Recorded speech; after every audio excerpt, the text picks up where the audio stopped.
common question FENN receives is what kind of upgrades do we have for our swaging equipment?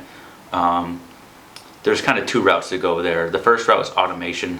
So FENN has recently started doing a lot of automation with its swagers due to lack of experience with your operators or losing that knowledge with past operators.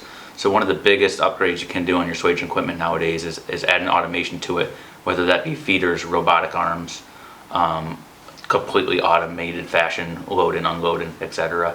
That's pretty much your big upgrade with swagers right now. The secondary route with upgrades is rebuilding swagers. That's taking a swager that was used, that's been used and is kind of worn, and bringing it back to a nice new OEM condition.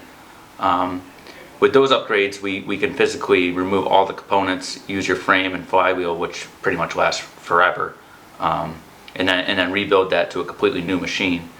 With that, you have options of adding feeders, repainting the machines, updating the controls, where you're now adding electronic brakes, due to the fact that a lot of our older swagers didn't have that mechanism included.